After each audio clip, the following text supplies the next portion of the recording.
Je suis franco-allemand et je vis en Espagne.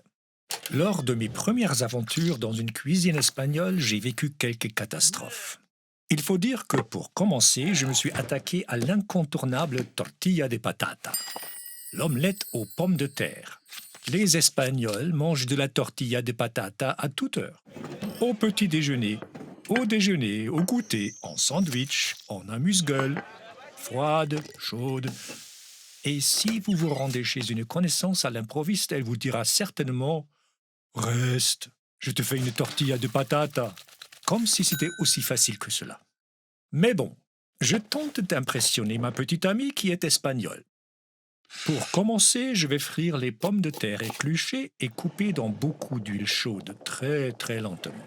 Pendant que je surveille la poêle, je réfléchis à la pertinence ou pas d'ajouter de l'oignon. C'est une question de foi en Espagne, un pays où les concebollistas, les partisans de l'oignon dans la tortilla, et les sin cebollistas, ceux qui refusent d'en ajouter, s'opposent de manière irréconciliable. Mais sachez que c'est encore pire quand les partisans de la tortilla baveuse, presque liquide, s'opposent frontalement à ceux qui la préfèrent bien cuite et ferme. Bien pire que les discussions sur le foot ou la politique. Quand les patates sont molles, on les sort et on les mélange avec une demi-douzaine d'œufs. Plus ou moins. Les quantités sont un mystère. Les Espagnols font au pif. Il faut saler le mélange au pif, comme vous avez compris, et on le remet dans la poêle. Et là, attention, le moment de tous les dangers arrive, il faut retourner la tortilla. Les plus audacieux maîtrisent cette manœuvre et la retournent à 180 degrés dans les airs.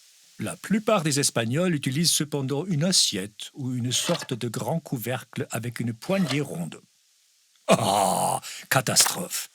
Une grande partie de la pâte gluante se répand sur la plaque de cuisson.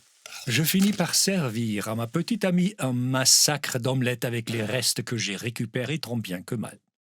Tandis qu'elle regarde l'assiette avec consternation, je pense à cette expression que les Espagnols utilisent souvent, darle la vuelta a la tortilla, retourner l'omelette.